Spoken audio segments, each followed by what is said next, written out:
Today we welcome a man of God with a burning passion for soul winning, a carrier of revival fire, and a vessel of the power of the Holy Spirit. He is the founder and senior leader of Rock of Anointing Ministries International, a vibrant ministry based in KwaNdebele in the Mpumalanga province. Known as a fire-filled apostolic voice, many lives have been transformed through his ministry of signs, wonders, and the undeniable move of the Holy Spirit. He holds multiple qualifications in theology, leadership, and business management. An entrepreneur, a motivational speaker, and a radio personality raised by God to equip believers to live victorious lives in Christ. Kingdom citizens, help me give a warm welcome to a son in this house, Apostle William Mtsweni.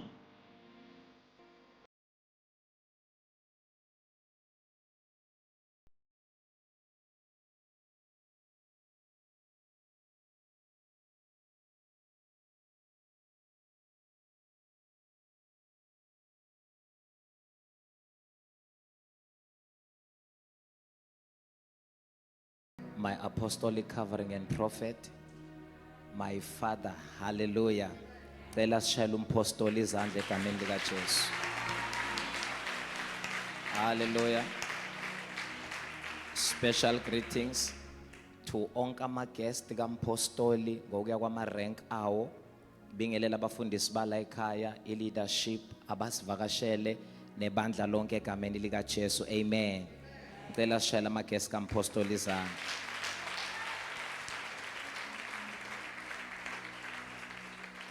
And last but not least, allow me to greet my beautiful wife. Amen. Angisingedwa bazalwane ngihamba nonkosikazi wami omuhle. Hallelujah. Yes, omuhle. Hallelujah. Hallelujah. Ngicela simshayele izandla nkosikazi wami Mrs. Zodwa Mthweni. Amen. Ngicela bese sihlala phansi bazalwane. IBhayibheli lithi ningamcimi umoya. Hallelujah. Praise the Lord. Thank you once again, my apostle. Amen. Ukuthi ungithembe. Hallelujah. I do not take this for granted. Hallelujah. Hey. Uyabona ke mfundisi uGagashe ukuba nomzali umuntu kamoya. Uvela ngene labo yongena khona. Hallelujah. Yes. Praise the Lord. Angithi vele sinomoya wodwa nikhona bazalwane. Luke chapter number 9. Namhlanje ke bazalwane, allow me to say sesingaphakathi. Alibonke amali kaJesu. Sesikuphi ke? Sesikuphi? We are no longer crippled. Asisekho esangweni. Hallelujah. Singaphakathi. Angiyena kumfundisi wehloko wama topics. But namhlanje, allow me to say, in 2026, you will have more than enough. Amen. Ngizosho njalo nje, ngizothi you will have more than enough. Awungitshelele umakhelwane uthi you will have more than enough. Ngathi akayikholwa nje lento oyishoyo. Ngiyamncenga kuMoya oNgcwele ukuthi angisize, asisize sizwe ukuthi umoya uphephetha uthi. Alibonke amali kaJesu. From verse number 10. Now I want you to understand now bazalwane ukuthi ke ngifuna sibambeke mfundisi uDailas ukuthi njengoba sesingaphakathi kule abundance. I believe bazalwane njengoba umpostoli athi this conference njengoba qala unyaka, it was the plan of God. Wena awusasiye umuntu ongazi ukuthi unyaka ukuphatheleni. You are not an ignorant person who says, I don't know what 2026 has for me. Because we have declared already that we are inside. In other words, your name from today is abundance. Kushuthi ke yonke into ephathelene nokuswela, yonke into ephathelene nokudonsa nzima, yonke into ephathelene namanikiniki fanele uyitshele ukuthi it is no longer part of my criteria. Because I'm no longer outside, but I am inside. So namhlanje ngifuna ke ubambe ukuthi njengoba singaphakathi yini yonyaka wonke siloko sichichi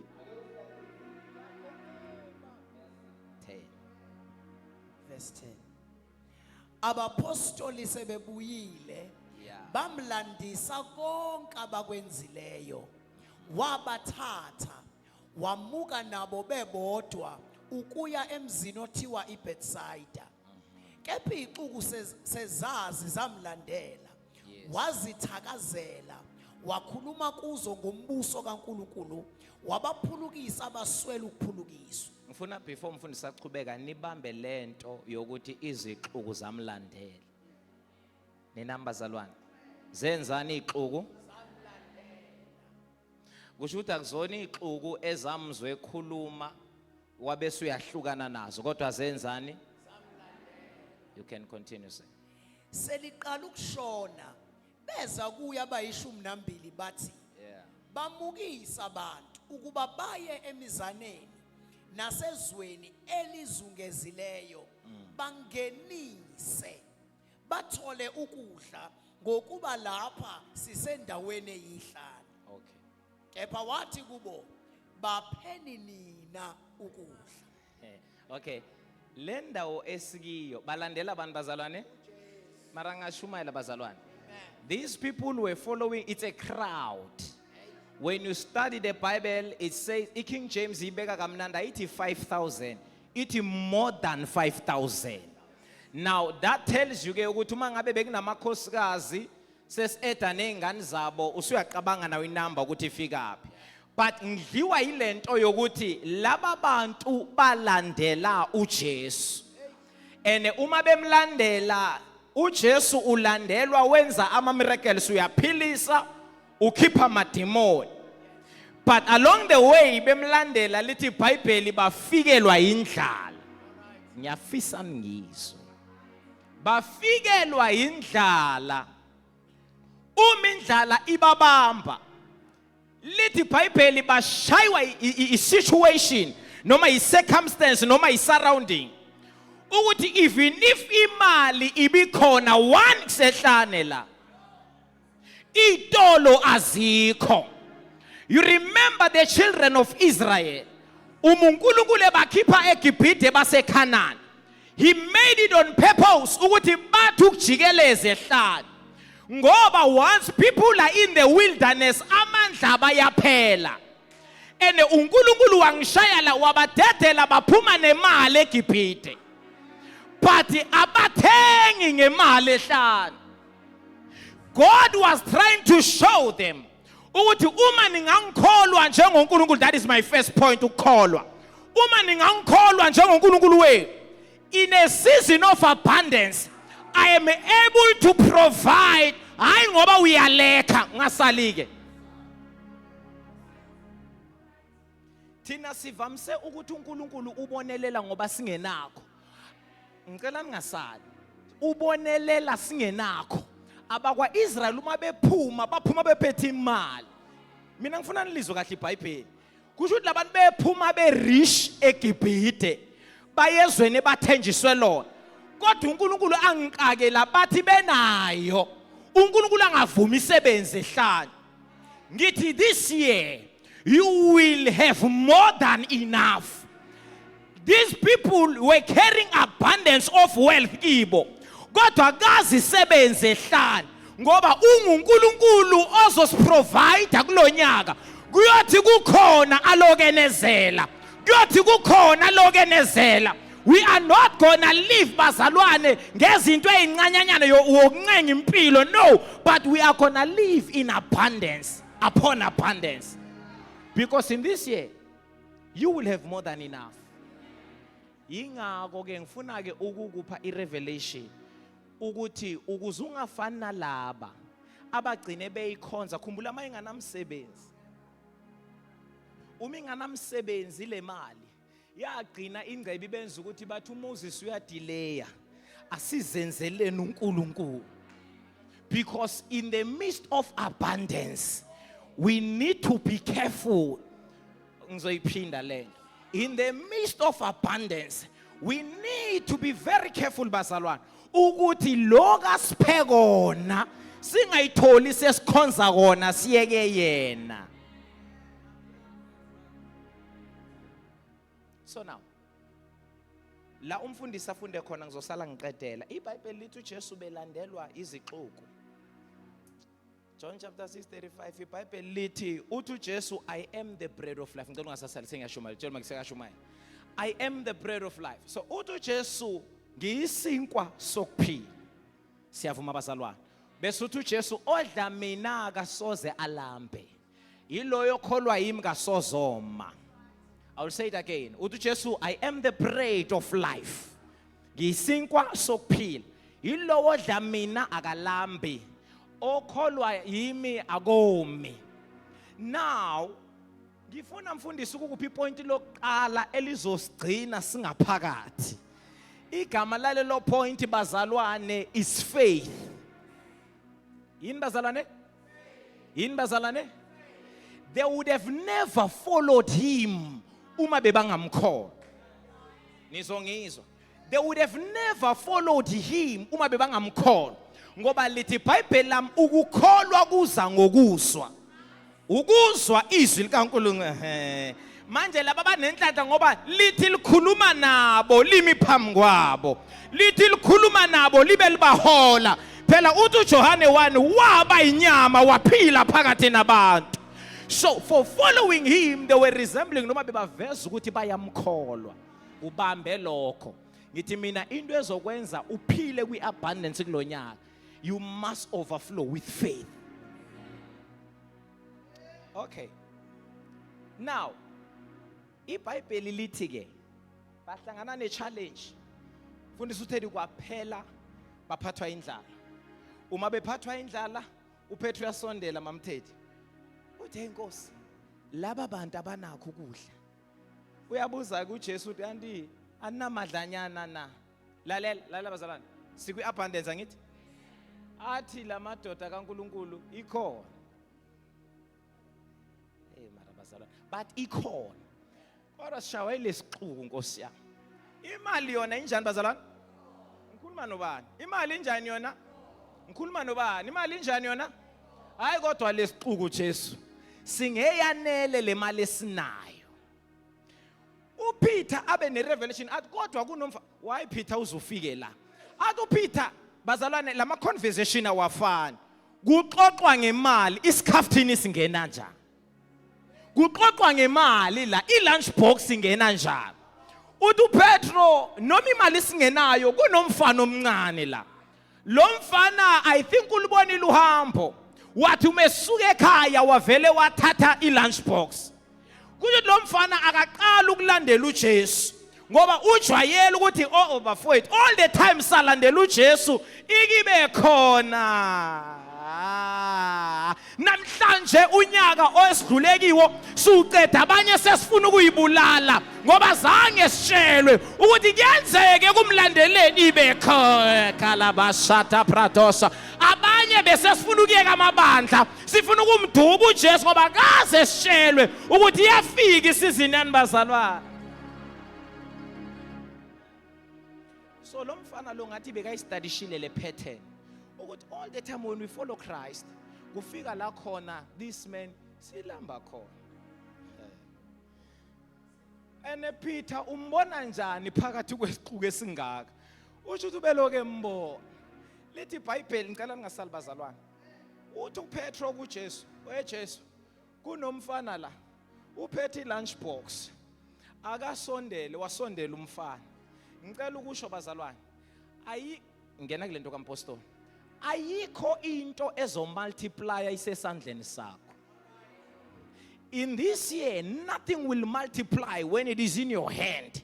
Ngoba wena you have been given a seed but akuwena okhulisa imbewu. Okay. So iBhayibheli lithi ke wasondela umfana. Umfana afika mfundisi uGagashe uJesu wathatha izinkwe ezi5 nabofisha ababili. Lithi iBhayibheli wabheka enkosini. Umebheka enkosini lithi wabonga. Wenzani bazalwane? Wabonga umeqeda ukubonga uJesu wahlephula isinkwa. Umeqeda ukuhlephula isinkwa nayi into engifuna ukuthi uyibambe. Faith in a order. Tshela uma ukuthi faith in a order. In the presence of faith there is order.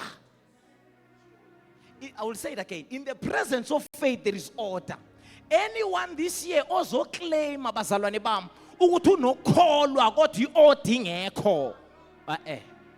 Because la kunokholwa khona there is order.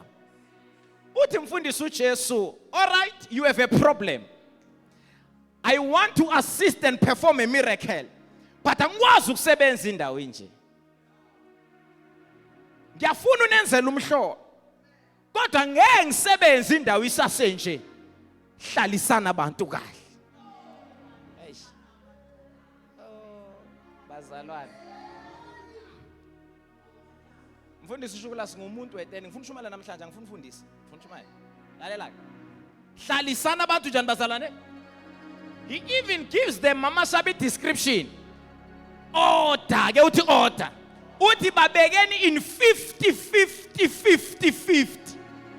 Because in everything uJesu ayenzayo he's prophetic. Uma bebulewa abaprofeti bakaNkulunkulu nguJezebel. uElijah ebalekela ukuphila kwakhe. Lithi iBhayibheli uhlangana noObhadaya. Uthi oBhadaya no ungabaleki ubalekela ukuphila kwakho. Bathe basazingelwa abaprofeti ngathatha i50 ngayifaka emgedeni. I50 ngayifaka emgedeni. Bazalwane, for God to perform miracles in our lives, He needs order.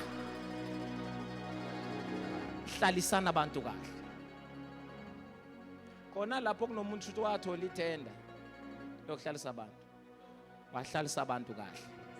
Bazalwane, ngicela singasali kule.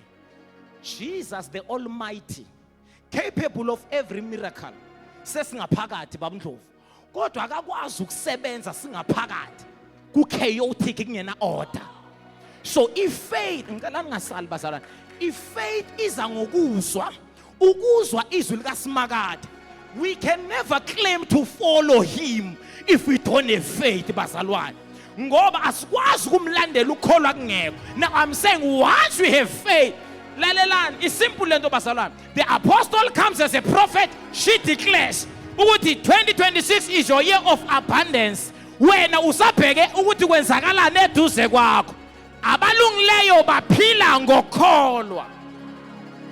Senziwa yini zithi zinetha usibone sihleka. Senziwa yini kungahambi kahle usibone siqhubeka siya ngaphakathi. Ukuthi sine order. Ukuthi sine order. Umntana order umbona noma sebafuna ukumkhipha ngokumhleba ngaphakathi. Athi angiphumi ngoba ubamba iorder.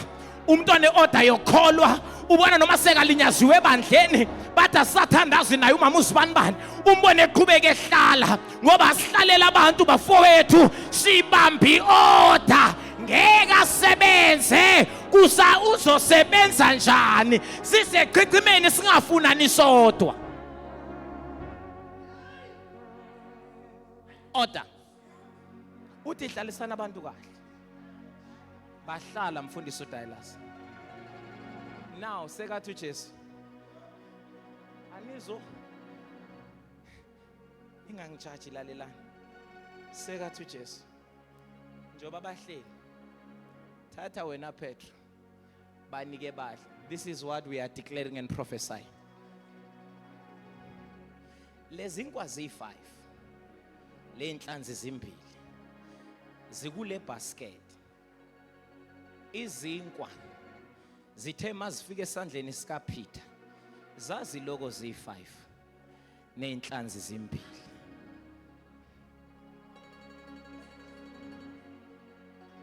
Sanibona. Bamthatha ephi manje lo? Zazi logo zi5. Zazi logo zi5. Ake uthi more than enough. Ake uthi more than enough. More than enough. Lento ke iyayidida nabamkremile uJesu. Ukuthi no man, yabona iyayidida nabantu abakremile. Ukuthi asazi uyokwenza njani. uJesu wabaphendula ngento ebenza vele banele ukuthi wehlulekile kanti abakaboni.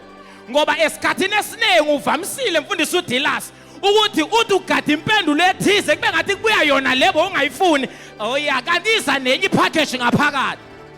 imiracle ngoba sesihlaliswe iorder ayisancikanga kuJesu.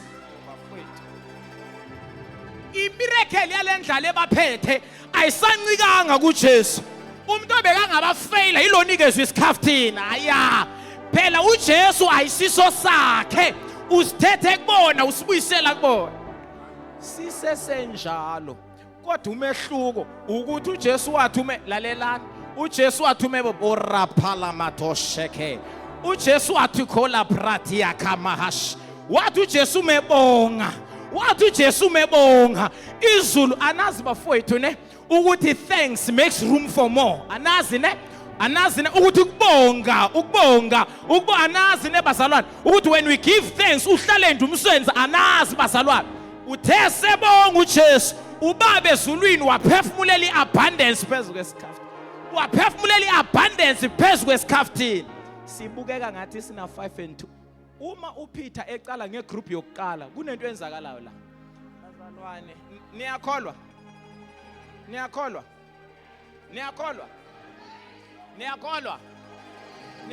na angifuni ukunikitaza ngifuna ukunipostola ningizwe kahle niyakholwa mfundisi uDilasi uma uJesu uma uPeter ephethe isikhafuthini you know why and amongst all impostoli kwakhetha uPetro ayikho indoda eyayikhola uJesu njengoPeter uPeter noma bengavela ilitshe ubezobanika itshe ngoba uyakuthemba ukusho kwakhe ya ubezobanika lokho ngoba uyakuthemba ukusho kwakhe uyazwa wena usebenzisa nzima kangaka siloko sibeka izandla siloko sikhipha amadimoni awukholwa ukusho kwakhe. I've come to prophesy ukuthi this is your year to have more than enough. Mara ibhekele more than enough. uPeter uphethe ibasket ayengakhila ama group njengoba in 50 abenza mathematics. uPeter uthe umesondele egroupini yokuqala wangabheki okusebasketini wabheka indaba izolo wabheka yena. Come on class. Wangabheki ibasket ngoba lizomthusa mfundisi uzothi uyalibheka lithi ayenzeki le. Bakhona bakholwa endlini khona izinto othi uma uyibheka ngamehlo akho kulonyaka ubona ukuthi la sekumherezo wodwa angiyindawo but namhlanje usimakathi uzothululela umoya because abundance is a spirit. Ungasebenza uhola imali eningi kodwa ungaphili kaabundance. Ungaba namabhizinisi wonke but ungabi kaabundance ngoba abundance is a spirit. Moya weabundance. Now uPeter wakhiphisa indaba yami wakhiphisa inkosi yokuqala basinika lo wasinika owesibili come boy wasinika owesithathu uyangika uPeter ngoba it seems like from where he drew khona into ehlumayo abundance. Ngithi mina ibasket lalisafa isikhafuthini sasafa kodwa ngoba sekunomoya abundance sifika kuPetro safa kodwa uma sesiqala si-acta ifaith ngoba kukodwa kuyiclaim ukuthi sinayo but uma sesiqala si-acta mfundisi uGagasha oya maqala khipha uPeter kwahluma esinye makathi uyakhipha hlumo kunye makathi uyakhipha baze banela inqede laba fowethu bathe sebanele bahla benza njani bahla uma badla mfundisi uGagasha Monxele uma badla mfundisi uThedi badla ngifuna ukukhombisa ukuthi labantu bebangadli bancenga bebangadli ngesizulu ngazini ukuncuncusela yeah bebadla bakwi abundance badla bayahliphilisa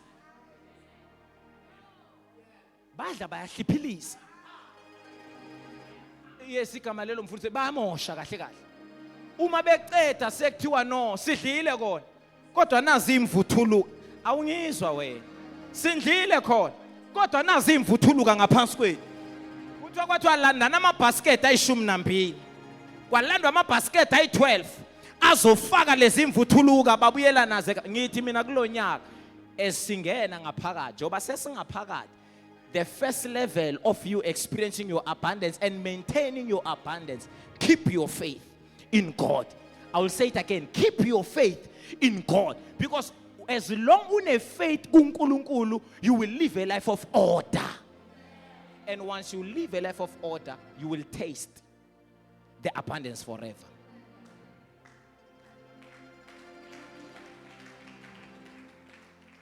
Number 2. Number 2. Lana ke ngaphakathi bazalwane bami. La kwi-abundance. For you to be able to maintain it, be planted in the house of God. I'll say it again. Be planted. Be planted in the house of God. Psalms 92.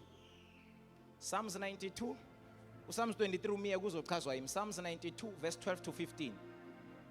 You must be planted in the house of God. Do not be a floating plastic, bazalwane.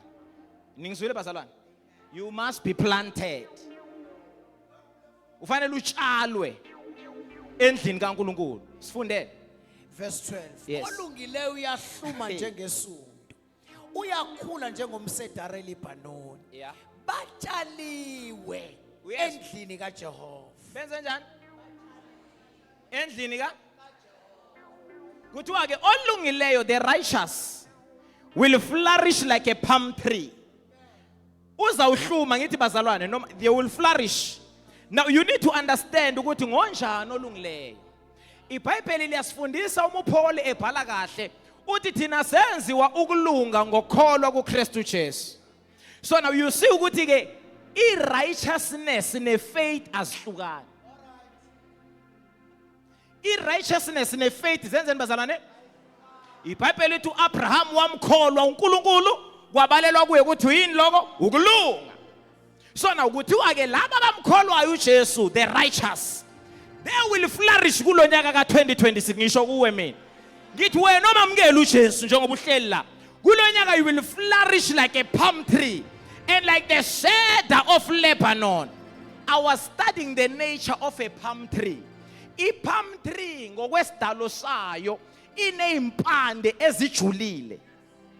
Come on bazalwane. Iney'mpande ezijulile. Number 2, ikhula ibe yinde bese iba strong. Kuthi umuntu ozosurvive ongaphakathi othi ku-abundance akumuntu okhubeka kalula. Umuntu ozosurvive kulo nyaka kule abundance akuyena umuntu oduba masinya, ngoba i-palm tree uma ishawa umoya noma noma i-encounter ama-storms kure ukuthi ihlephuke, but iyabhenda. Iyabhenda. Iwulalela umoya uloku uvuvuza uzundlule bese iyabuya iyama. Kulo nyaka sidinga abazalana abanjalo ngoba ayayaya akusho ukuthi when you are in abundance uSathana ngeke azame ukukulinga noma engafika akasithole simile njengama palm tree. Apostle, this year bothi bashaya ngapha asiwi kulonyaka bazalwane. Asiqedwa kulonyaka, asipheli kulonyaka. Ngithi asiqedwa kulonyaka. Bothi beshaya ngapha simane silale sithi. Bathi mebendlula sibuye. Bathi bavela 10,000 may fall on your right, another 1,000 on your left, but it will not come near your tents. Ake uthi kuyachichi. Ake uthi kuyachichi. Ake uthi kuyachichi. Uyabona le gama lithi flourish. Lithi ukuthi kuyachichi. Asibo laba abayizolo bokuqalekiswa ngoba singena ithelo. Thina banamhlanje siyachichima. Bese kuthiwa mfundisi uGagatshe sifaniswa even nemsedari yaseLebanon. Yindaba sifaniswa nemsedari ukuthi amakhosi wakudala oDavid imizi yabo bethina bayakha bakhe ngamaplanka esedari, because umsedari can withstand. Namhlanje uNkulunkulu uzolapha abantu. Uyamangala na ukuthi ufike njani la ukhona. Uyamangala na ukuthi mara ngisamile. Njengoba ngikhulunywa kangaka ngisamile. Njengoba ngirejectwa nasefamily ngisamile. Njengoba ngihletshwa kangaka abantu engibathandayo ngisamile. I've come to announce ukuthi wena basukela umuntu wrong abazi wena ukwi-abundance umuntu who is like a cedar of Lebanon. Kulo nyaka noma singezwana mfundisi kulo nyaka nakhetha ukulandela umama amadoda ekhona sithi nisele bese siphinde sithi abantu bathi benza izinto wena wakhetha uJesu bese siphinde ngoba senze njani bazalwane? We are planted in the house. In other words, you will never flourish until you are planted in the house. Namhlanje kunomuntu la ufanele athathe isinqumo so ukuthi endlini kaJehova I'm no longer a visitor kodwa ngiyatshalwa. Anifuna ungizwa? Unomuntu ofanele athathe isinqumo so ukuthi endlini kaJehova I'm no longer isivakashi kodwa ngenza njani? Ngiyatshalwa. Uthini uDavid emfundisi uDailas? Uthi ulungisa itafula phambi kwami ebusweni bezitha zami. Bese ngiqede, surely goodness and mercy shall follow me. I-abundance leyo. Uthi surely goodness and mercy shall follow me all the days of my life. What will maintain? Yini ezomaintaina lo musa? Ngiyahlala endlini kaJehova kuze kube phakade.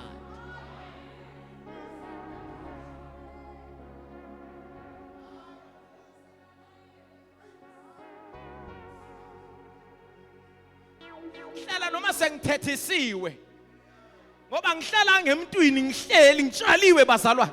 Lalela mpostoli, anyone who is planted in the house impande zakhe ziba strong noma ngafika nethi yamhlwitha ayikwazi ukumhlwitha ngoba impande zakhe zi strong. This year uthi uNkulunkulu number 1, for you to maintain your abundance, have faith. Have what? Because faith will give you order. You will never live a life of worrying uma umuntu wokholo. Number 2, tshalwa. Zimbi insuku. Mina ngisembusweni sonke sembusweni. Lalela bazalwane. The kingdom of God is like a house. Indlu mfundisi uDailas inamagumba angafani. Kune bedroom, kune kitchen, kune bath, and etc. nama garages. Uma uzozwa umuntu ose bedroom athi akamfuna wase kitchen. Uma uzozwa umuntu ose bedroom athi akamfuna wase bathroom, akamfuna wase kitchen. Usho njani wena? Ngoba mawuqeda ukuvuka mawulambile uye kitchen. Masungcolile uya eBhavi. Mune moto angeke ihlale ekamereni fanele iye egarage. These are local churches. The whole house is the kingdom. I will say it again. These are local churches. The whole house is a kingdom of God, the body of Christ. So uma uzothi wena usembusweni, we don't have a problem, but we must locate you in which room are you in. Thank God for you usegumbini elibizwa ngeKingdom Life Ministries. Be planted. Be planted. Sengizothandaza. Hayi namhlanje sishumayele nompostoli sobabili bazalwane la khona. Be planted webazalwane. Be planted. Uthi David, surely goodness and mercy will follow me all the days of my life. Yeah, surely goodness and shuthi mfundisi uDala siphuma kule conference silandelwa okuhle kodwa. Noma uhlangana nabantu emall laba bathanda mangibona impilo yakho nginobona ukuthi 1 2 3 batshela ukuthi amabhada anginawo ngilandela okuhle kodwa. Abakuthumela ngeichitho zabo zi very late ngoba wena uyolandelwa okuhle kodwa. But here is a requirement to maintain the goodness and be planted. Be planted. Chalwa. Benza ungena deep kulento yokuchalwa, but because it's a conference, you must be planted. Bazalwane enkonzweni ngisho lempostoli. Enkonzweni asizinikeli sibe amamember. Siyachalwa. Ngoba amamember afana newe political party. Ayajoina, ayasula. Kodwa abachaliwe uyi-one umuntu onamandla kuyi-uprooter ilo tshalile. So uma ngabe ubaba MaMngcobo engumlimi walensimbi akhethele ukuthi woza la, God is planting you here ngoba uyazi ukuthi lamanzi lawa enza lesihlahla ukuthi singabuni amacabo ngaso uzowathola khona la. Number 2, senza njani? Planted in the house of. The last one, sengiyashumala ngiyaqeda. Isaiah 43. Isaiah 43 verse number 18. Anyone impostoli ofuna ukubona uNkulunkulu enza okusha empilweni yakhe, and I'm sensing ukuthi uMongcwele ufuna sithandaze nabantu abanjalo kakhulu. Mfundisi uDallas kunabantu abaningi who will never, noma ngadeclarewa kangakanani, they will never taste what God has in store for them. Basabamba izinto zayizolo. Uthi uNkulunkulu angizonitshela my kingdom life, forget the former things. Forget the yabona njoba sikhuluma so eating prophet njoba ngikhuluma so omunye ugcwalelana isibibithwane mfundisi phakathi kwakhe ngoba nomeza la siyadansa udansa umzimba but umphefumulo ukho la ngenxa yezinto ezimnethile. Kunomunye obekathembe ukuthi izinto ziyosala ku2025 wabona zimlandela na 2026, so akayizwa kahle lento yethu yeabundance. Kodwa namhlanje there is an answer for you from the throne of heaven. Ebafowethu ngithi noma kungakhohlwa kalilula ake ufundise ingqondo yakho ukudeleta from namhlanje sitshela ukuthi I forget the former. Ngicela ubafundele le verse balisho. Verse number 18. Yes. Ningakhumbuli izinto zakuqala. Ngimfundisi bazalwane akuyona advice le. It's a command. Bazalwane akuyona advice le. Akuwona umbuzo lo ukuthi niyathanda noma nithanda. God is not in between. Ukuthi ofuna ukukhohlwa kakhohlwa. It's a command. Hey, userious ufuna abundance ungamthetheleli lo muntu? Userious ufuna abundance sabamba amagquba angaka? You like it or not, God is commanding you today. Forget the former. Manje ngifuna ubambeke ukuthi if we don't forget the former, sizothi babamashaya inkosi ayisizwa. Sizothi inkosi isifaste sathandaza ikasibonisa letha blessing exchange. Overflow akwenzakala ngalutho. The problem is here bazalwane. Funda mfundisi wami bafundele bese. Ningakhumbuli izinto zakuqala. Ningazindli ngezindaba zasendulo. Bekani ngiyakwenza okusha. Kuyaqhamuka manje. Angithi niyakwazi na? Yebo, ngiyakwenza indlela ehlane nemfula kwahle. Okay, it's fine. In English ngibekela nakamnandi ithi behold, 1, forget the former things. Number 2 bese lithi see I am doing a new thing. Buyani bazalwane, see I am doing a new thing. Abese athi uNkulunkulu, can't you perceive it? Aniboni na? Ngizophinda ngifuna sonke sizwe. Uthi uNkulunkulu khohlwani okundlulile. Bese uthi bheka manje ngenza okusha. Uyabona lokuthi alonda athi bheka manje ngenza okusha. Ususi attention yalabantu ukuthi asibhekeni lento engiyenzayo. But abone mfundisi ukuthi ngoba basabambeza izolo. Uthi yabona ngenza into entsha. Oh yeah. Aniboni. Ungawuqala unyaka ucede usimakade asebenzile wena ungabonanga. Ngoba iproblem ayikho kusimakade noma ngathi wenza okusha kangakanani your mind. And believe me bazalwane, God will never abe uNkulunkulu wepast.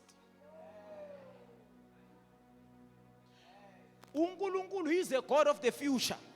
Undlulile kuyizo ingakho noma sekaqola uyalikhohlwa izolo lakho. Why ubuyela wena? Hello. Why ubuyela wena? Ngoba usimakade akasekho la ubheka ngenza okusha. Uyi-one umuntu owabuyela kwi-past nakhona hayi yakhe i-past yakasimakade. iBhayibheli lithi uMoses wakhe wacela wathi ngicela ubone inkazimulo yakho. Wathi uNkulunkulu akunamuntu ongabona ubuso bamaphinda aphile. Uthi but ngoba ufumene umusa emehlweni ami ngizokufaka emfantwini wedwala. Ngoba bazalwane asiyiboni izinto zakhe singekho kuye. ngoba lo mfana wedwala uKristu uqobo lwakhe wamfaka kuKristu bafowethu. Uthe ngamfaka wathi akekho ngabona ubuso baMose kodwa ngizokukhombisa umhlana. Why? I want to show you ukuthi ngize ngibe nawe manje. Where do I come from? Ngifuna ukubonisa ukuthi size sibe la Mose.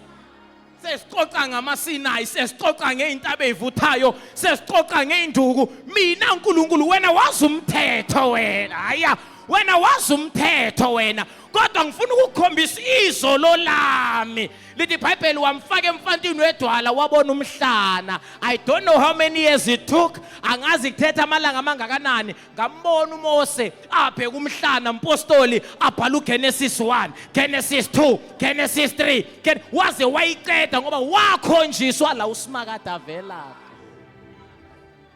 uNkulunkulu the reason bangafuna abone ubuso bakhe. Wayazi ukuthi akusukho kwakhe ukwazi ngoba uYesu Jesu. But we are not there today. I'm trying to say to you, if you want to taste this abundance, ingakulahlekeli. Kunomuntu efanele sithandaze naye namhlanje. Before suke hotel allow me to say this. I'm telling my wife, ngithi namhlanje it's funny. Ngizwa mfundisi ugagashe igrace ye breakthrough. Believe you me. Once I'm sensing this kind of a grace, ngifuna bathi izinto bezinzima kangakanani. Ngabheja bazalwane. Kunezinto kunamabonda azogasha azophahlaka. Ngoba abanye benu unila eduze kwe breakthrough yenu. Every time izinto mazisathi ziyafika esandleni zivele iphunyuke. Yonke into mayithi yafika bese yaphunyuka. Namhlanje ngizothandaza nabantu efanele bakhohlwe. Bazalwane bami. And it is not easy to forget if we can't forgive. Ngoba abanye akuzona izinto kuphela ezisehlele kuphela, abanye silinyaziwe, abanye silinyazwa abantu ebesibathembile. Angithi bazalwane nikhonza ngeplan. Yesindebele sisho njalo, ukhonza ngeplan ngamano. Uyangizwa? Sengikhona ngoba umpostoli ngithanda yena. Khohlwa. Yenza njani? Kunento nje efanele siyibone manje. Can we stand on our feet?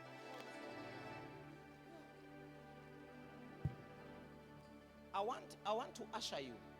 Amen. Ngifuna namhlanje bazalwane ungafocus komunye umuntu. Uma ungcwele ngiyamuzwa ukuthi